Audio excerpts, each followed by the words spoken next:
ദൈവ തിരുനാമത്തിന് മഹത്വമുണ്ടാകട്ടെ. ഇന്ന് നാം ഹിസ്കീയാവ് രാജാവിനെ പറ്റിയാണ് ചിന്തിക്കുന്നത്. ഈ വചനം 2 ദിനവൃത്താന്തം 32-24-25 വാക്യങ്ങളാണ്.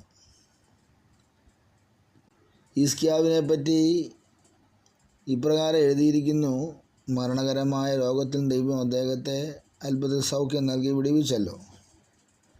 ആ വിടുതൽ ലഭിച്ച ശേഷം ദൈവത്തിന് താൻ്റെ ഒരു നന്ദി പറയാൻ കാണിച്ചില്ല എന്നുള്ളതാണ്. ആ ഒരു വലിയ നന്മയ്ക്ക് പകരമായിട്ട് അദ്ദേഹം ദൈവത്തോട് നന്ദി കാണിച്ചില്ല. ദൈവം തനിക്ക് നൽകിയ അനുഗ്രഹത്തിൻ്റെ വലിയ അളവിനെ ഒത്തവണ്ണവും അദ്ദേഹം ആ ദൈവത്തിന് പകരം കൊടുത്തുമില്ല. ഇന്നും പലരും ദൈവസന്നിധിയിൽ വിടുതൽ പ്രാപിക്കുന്നുണ്ട്.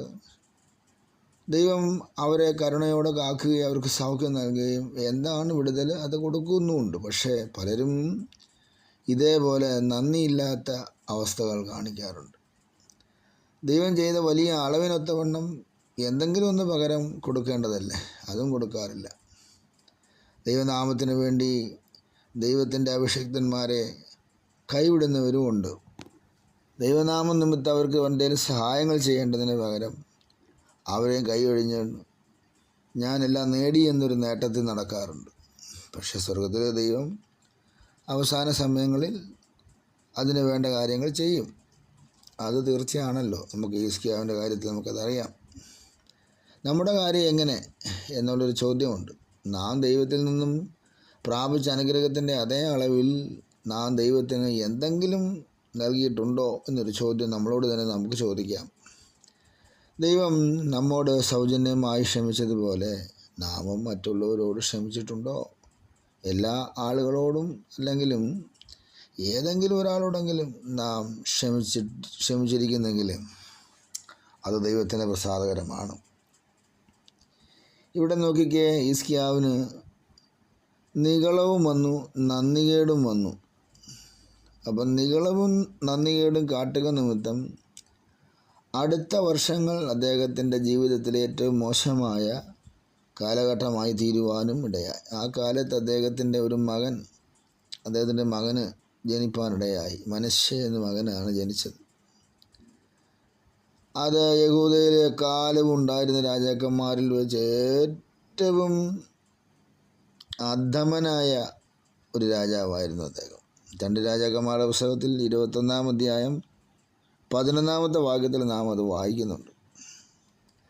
ഒരു ആത്മീയ നവോത്ഥാനത്തോടു കൂടി അതില്ലെങ്കിൽ അതിൻ്റെ ഉണർവോടുകൂടി ഭരണം ആരംഭിച്ച ഹിസ്കീയാവ് പറയട്ടെ ദുഃഖകരമാം വിധം ജീവിതം അവസാനിപ്പിക്കുവാനിടയായി. നാം മറ്റുള്ളവരോട് ക്ഷമിക്കുകയും അവരെ വിമോചിപ്പിക്കുകയും ചെയ്യാതിരുന്നാലുള്ള സംഭവങ്ങൾ എന്താണെന്നറിയാമോ? ഭൂമിയിൽ നമ്മുടെ അവശിഷ്ട വർഷങ്ങളുണ്ടല്ലോ, അവശേഷിക്കുന്നതായ ആയുസ്, അത് വാസ്തവമായും മോശമായി തീരും എന്നതാണ്. അത് വരാതിരിക്കാൻ നാം ശ്രദ്ധിക്കുകയും അതിനുവേണ്ടി ഒരുങ്ങുകയും ചെയ്യണം. ദൈവം നമ്മോട് കരുണ കാണിച്ചതുപോലെ മറ്റുള്ളവരോട് കരുണ കാട്ടുവാനാണല്ലോ ദൈവം നമ്മെ വിളിച്ചിട്ടുള്ളത്.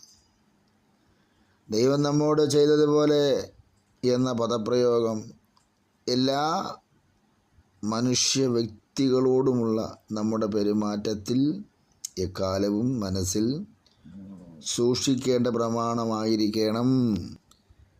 ദൈവത്തിൽ നിന്ന് നാം സൗജന്യമായി വളരെയധികം പ്രാപിച്ചിട്ടുണ്ട്. അത് നമുക്കെല്ലാവർക്കും അറിയാം. എന്തെല്ലാം പ്രാപിച്ചിരിക്കുന്നു. ഇന്ന് അനുഭവിക്കുന്ന അനേക നന്മകൾ അതെല്ലാം നന്ദിയോടെ സ്തോത്രം ചെയ്ത് ദൈവത്തിന് മഹത്വം കൊടുക്കേണ്ട വിധം സൗജന്യമായി ലഭിച്ചതാണ്. അതിനാൽ നാം മറ്റുള്ളവർക്കും സൗജന്യമായി നൽകേണ്ടതാണ്. അതാണ് മത്തായി സുവിശേഷം 10-ാമത്തെ അധ്യായം 8-ാമത്തെ വാക്യം. ഞാൻ ദൈവത്തിൻ്റെ ആലോചന അവിടെ ചിന്തിച്ചപ്പോൾ ചില ആൾക്കാരുടെ ജീവിതശൈലിയും സ്വഭാവശൈലിയൊക്കെ കാണുവാനിടയായി. ലുബ്ധനെ പോലെ പിശുക്കോടെയല്ല, പിന്നെ വിശാല ഹൃദയത്തോടെ ഔദാര്യപൂർവമായി നാം അത് ചെയ്യണം. മറ്റുള്ളവരോടുള്ള പെരുമാറ്റത്തിൽ നാം കൈമുറുക്കി കർശനമായി പെരുമാറുന്ന പക്ഷം ദൈവവും ആ വിധം തന്നെ നമ്മോട് പെരുമാറും എന്ന് സങ്കീർത്തന പുസ്തകം 18-ാം അധ്യായം 25 മുതൽ 26 വരെയുള്ള വാക്യത്തിൽ വായിക്കുന്നുണ്ട്.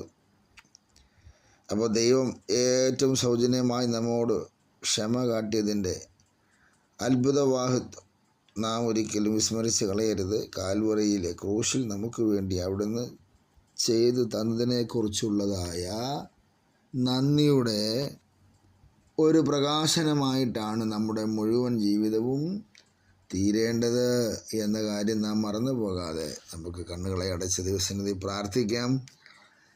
ഈ ഈസ്ക്യാവിനെ പോലുള്ള ഒരു നന്ദികേടുള്ളവരായിട്ടല്ല, ദൈവം ചെയ്ത എല്ലാ ഉപകാരങ്ങൾക്കും ചെറുതാകട്ടെ വലുതാകട്ടെ അതിനൊക്കെ നന്ദി പറയാം. കണ്ണുകളെ അടയ്ക്കാം. പരിശുദ്ധ പിതാവേ, തിരുവചനം ഞങ്ങൾക്ക് അനുകരിച്ച് തന്നതിന് സ്തോത്രം. തിരുനാമത്തെ മഹത്വപ്പെടുത്തണം. യേശു ക്രിസ്തുവിൻ നാമത്തിൽ തന്നെ. ആമേൻ.